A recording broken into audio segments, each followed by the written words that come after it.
वक्त पाकिस्तान की सियासत में भरपूर ये बहस और भरपूर ये गुफ्तगू हो रही है। मुत्तहिदा कौमी मूवमेंट पाकिस्तान की जानिब से भी आज बड़ी धुआंधार किस्म की प्रेस कॉन्फ्रेंस थी, जिसमें नए इंतज़ामी यूनिट्स के हवाले से भी बात की गई है। हमारे साथ मौजूद हैं मुत्तहिदा कौमी मूवमेंट पाकिस्तान के रहनुमा वसीम अख्तर साहब। बहुत शुक्रिया वसीम साहब आपके वक्त का। वसीम अख्तर साहब, नए इंतज़ामी यूनिट्स की बात और बहस चल निकली है, नए सूबों की बात हो रही है, आप कौन से नए इंतज़ामी यूनिट्स चाह रहे हैं सर? कि हमने तो नेशनल असेंबली में रेजोल्यूशन भी दी हुई है जो कि स्टैंडिंग कमेटी को चली गई है रिगार्डिंग द प्रोविंस। उसके बाद अगर हम बात करते हैं बैठ के, तो ये कोई खुदा ना खास्ता गैर आइनी या इस किस्म की बात तो है ही नहीं। आइन में शिक मौजूद है ना, 239(4) पे अगर अमल होता है तो सूबे बनते हैं, आइन के अंदर मौजूद है। ठीक है, गैर आइनी कोई डिस्कशन नहीं है, कोई बात नहीं है। अब इसको इस तरह से तासुर देना कि सूफियों की धरती है, और फिर आइन को देख लेना, हम कब बोल रहे हैं सूफियों की धरती नहीं है।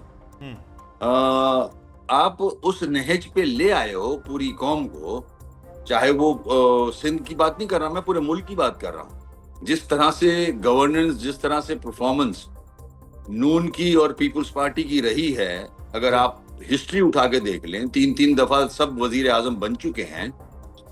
अपने महलात के अलावा तो पाकिस्तान को तो कोई फायदा नहीं पहुंचाया। हम वजूद में इसलिए आए थे कि यहाँ के मसाइल थे, हम कोई जद्दी पुश्ती सियासतदान नहीं है। सही। हम इसलिए एक्टिव हुए थे कि ये ज्यादतियां कर रहे हैं, ये वडेरा माइंडसेट जो सिंध पे काबिज है, ये मेरे साथ ज्यादती नहीं कर रहा। मैं तो आवाज उठाता हूँ, मैं तो बोल लेता हूँ, मगर जो मेरा सिंधी भाई है, जो बेचारा मासूम है, गरीब है, जो अंदरूनी सिंध रहता है, उसके साथ क्या क्या ज्यादतियां हो रही हैं। उसका स्टैंडर्ड देखें लिविंग का, उसको गुलामों की तरह ट्रीट किया जाता है। अच्छा, इसमें तो हम हर एक के लिए आवाज उठा रहे हैं। सही। अब इस आवाज में और वसीम साहब, इसमें एक सवाल आपने कहा कि गैर आइनी नहीं है, आइनी है कि सूबे नए बन सकते हैं और नए बनने भी चाहिए, लेकिन इसमें मामला ये है कि सूबाई असम्बली से सबसे पहले मामला है, करारदाद है। एक तो उन्होंने असम्बली में भी आकर बात की कि सूबे नहीं बन सकते, फिर अभी कल भी ये बात की कि सूफियों की धरती है, तकसीम नहीं हो सकती। फिर अगर असम्बली ही नहीं पास करती है वहाँ से इब्तदाई तौर पर उस सूबे की, तो फिर कैसे बनेगा? वहाँ तो मेजॉरिटी उनकी, आपकी तो नहीं है।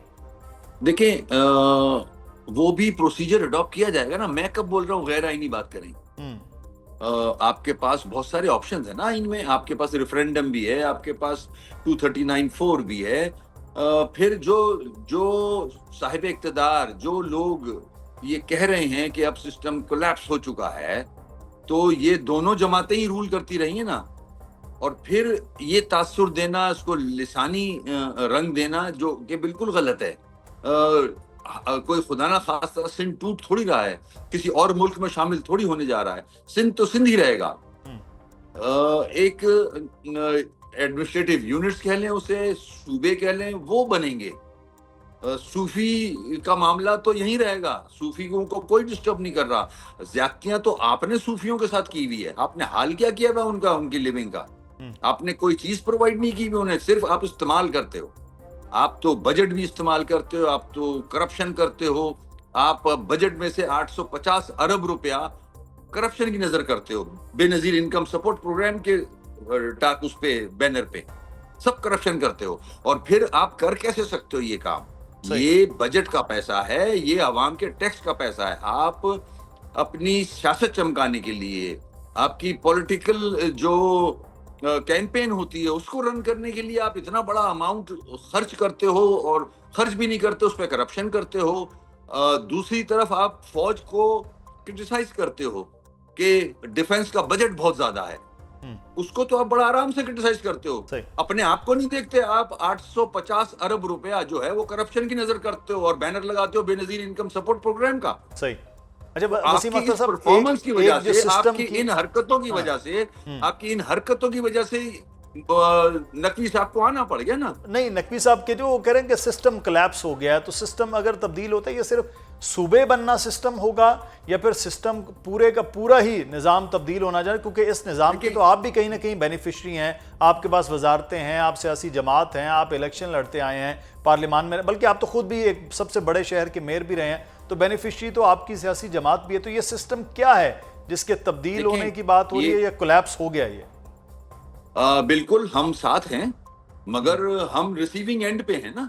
हमारे वोट इस्तेमाल करके वजीर आजम बन जाते हैं, हमें लॉलीपॉप दे देते हैं, हमारे मसले तो हल नहीं किए किसी ने। अब जो आप बात कर रहे हो वो तो फिर देखते हैं आगे। जिन्होंने ये बात टेबल की है कि कोलैप्स हो गया है सिस्टम और इसका होना जरूरी है, तो फिर देखते हैं आगे चल के कि कैसे किया जाता है। हम तो इसके फेवर में हैं ताकि अवाम के सही। मसाइल हल हो सके। आपने 18th अमेंडमेंट ले आया, हमने साथ दिया, आपने उस पर भी धोखा दिया, आपने इख्तियारात निचली सतह तक नहीं दिए। अगर आप हमारी बात मान लेते, आर्टिकल 140A को इन लेटर इन स्पिरिट इंप्लीमेंट करते, तो नकवी साहब सामने नहीं आते। सही। तो अब ये देखने के नकवी साहब के आने के बाद सूरत हाल वो किस जानिब होती। बहुत शुक्रिया वसीम अख्तर साहब हमारे साथ